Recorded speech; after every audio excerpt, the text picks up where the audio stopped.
आजकल ना सबसे बड़ी दिक्कत हो गई, आदमी बोलता नहीं, मोबाइल भयंकर बोलता, बहुत बोलता। हमारे जमाने में पिताजी, अब आजकल पिटाई भी हो जाती है और दर्द भी नहीं होता है। अगल बगल के कमरे में बेटा और बाप रहता है, इधर से बाप मैसेज करता है तू पढ़ नहीं रहा है, उधर से मैसेज आता है पापा मैं पढ़ रहा हूं, इधर से बाप फिर भेजता झूठ मत बोल, उधर से बेटा फिर भेजता नहीं सच्ची कह रहा हूं कसम से, इधर से फिर बाप भेजता एक थप्पड़ मारूंगा, उधर से बेटा रोने वाला स्टिकर भेज देता। क्या गजब की डिजिटल पिटाई। हमारे जमाने में एक थप्पड़ लगता था 3 दिन याद रहता था, झंझना जाती थी बॉडी। अद्भुत है। इसलिए हम एक बात प्रार्थना करें, हो सके तो बच्चों को एक बीमारी से बचा के रखो, मोबाइल से बहुत कम दो, जितना जरूरी है उतना दो। कम से आज एक हम अभी रिसर्च पढ़ रहे थे, ऑक्सफोर्ड यूनिवर्सिटी का एक शोध है, लगभग 16 घंटे बच्चे स्क्रीन पर गुजार रहे हैं, 10 से 16 घंटे। ब्रेन पर भी प्रभाव पड़ रहा, आंखों पर भी प्रभाव पड़ रहा, समाज पर भी प्रभाव पड़ रहा, उनकी सोचने की क्षमता पर भी प्रभाव पड़ रहा, और व्यक्ति कुंठित होता जा रहा। सबसे ज्यादा दिक्कत ऑटिज्म की शिकायतें जो आ रही हैं उसका मूल कारण है स्क्रीन। इसलिए हमारी प्रार्थना है बच्चों को स्क्रीन से बचाओ, जितना दूर रखो उतना बेहतर। जितने शालीन रहोगे उतने मजे में रहोगे, जितने झंझट पालोगे उतने दुखी रहोगे। हमारी आदत है, मजबूरी बात अलग है, हमारी आदत है हमको एसी पसंद नहीं, हमें भी पसंद नहीं है और बॉडी को भी पसंद नहीं।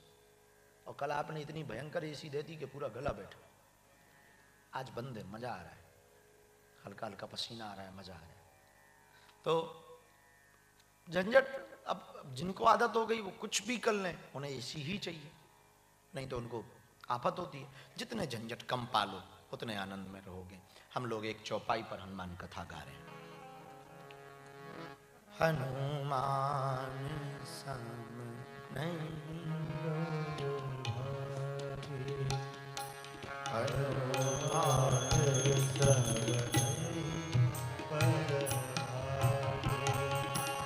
नहीं को राम चरण अनुरागी,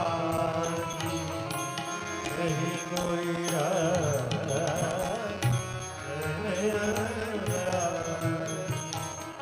नहीं को राम चरण अनुरागी, नहीं कोई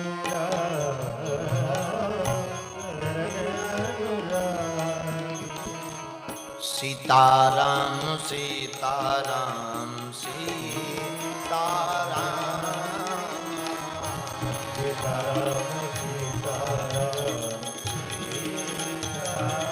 गाइए।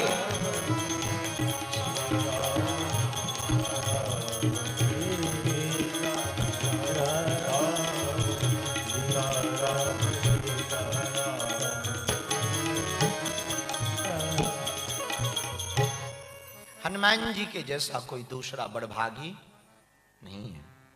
कल हमने हनुमान जी से बहुत कुछ सीखा।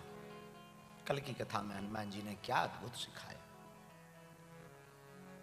आज भी बड़भागी पर चर्चा करेंगे। हनुमान जी बड़भागी क्यों हैं? पहला कारण है, बाल्य काल में ही हनुमान जी राम जी की सेवा में पहुंच गए। बुरा ना मानना, जिसकी जवानी शुद्ध होती है उसका बुढ़ापा सिद्ध होता है। आपको बुढ़ापे को ठीक करना है तो जवानी को ठीक करना पड़ेगा, और जवानी को बेहतर करना है तो बचपन को ठीक करना पड़ेगा। बचपना बेहतर होगा तो जवानी बेहतर होगी।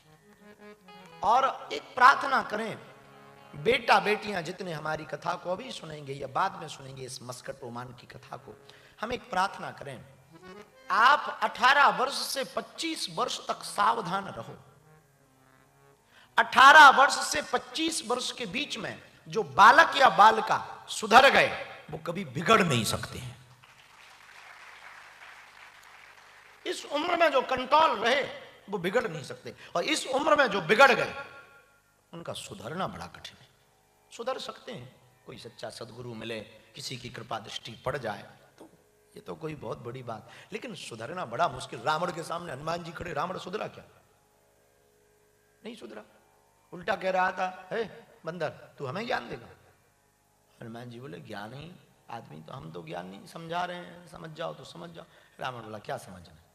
सबने समझाया रावण को, हनुमान जी ने समझाया, अंगद जी ने समझाया, जामवंत जी ने समझाया, रावण के पिता विश्वश्रवा ने समझाया, पुलस्त ने भी अपने शिष्यों को भेजकर, रावण के दादा पुलस्त थे, उन्होंने भी शिष्यों को भेजकर रावण को समझाया, मंदोदरी पत्नी ने समझाया, पर रावण समझा क्या? नहीं। जो जवानी में बिगड़ जाएगा वो सुधर नहीं पाएगा। इसलिए 18 वर्ष से 25 वर्ष तक बहुत सावधान रहो। जितने भी बेटा बेटियां बैठी हैं बहुत सावधान रहो, जितना अपने पर कंट्रोल कर सकते हो करो। यदि 18 से 25 वर्ष में आप सावधान रहे तो हम ये दावे के साथ कह सकते हैं कितने भी बिगड़ने के मौका आ जाए आप बिगड़ नहीं सकते। बहुत से लोग हमारे पास आते हैं, वो कहते हैं कि हम तो ठीक थे, संगत में बिगड़ गए। अरे भाई ऐसे कैसे बिगड़ गए?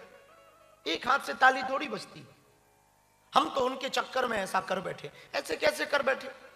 हम भी जाते हैं विदेशों में, हम भी हवाई जहाज पर बैठते हैं, बगल में पीने वाला बैठता है, पर हम चाय पीने और राम रस पीने वाले बैठे रहते हैं। बहुत मौके आते हैं बिगाड़ने के, बहुत प्रलोभन आते हैं, अच्छे भले बुरे सब लोग आते हैं, पर मजाल है कोई बिगाड़े।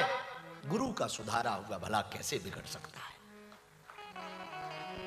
तो यदि आपका खुद पर कॉन्फिडेंस नहीं है तो आप जल्दी बिगड़ सकते हो, और खुद पर कॉन्फिडेंस है कोई नहीं बिगाड़ सकता, चाहे कैसी भी संगत हो। अब हमें मान लीजिए गुटखा नहीं खाना, तो तुम कितनी भी कोशिश करो नहीं खाएंगे। और बीड़ी पीने वाले के बगल में बैठो, बीड़ी वाले बड़े गजब के होते हैं। यदि बचपन में बच्चों को नहीं संभाला बड़ी गड़बड़ होगी। बीड़ी का पहले धुआं पीते हैं बच्चे, बगल में कोई पीने वाला बैठा हो तो धुआं सूंघते हैं, फिर चुपके चुपके पीते हैं और फिर खुद ही जेब में डालने लगते हैं। प्रारंभ ऐसे ही होता है, स्टार्ट नाउ।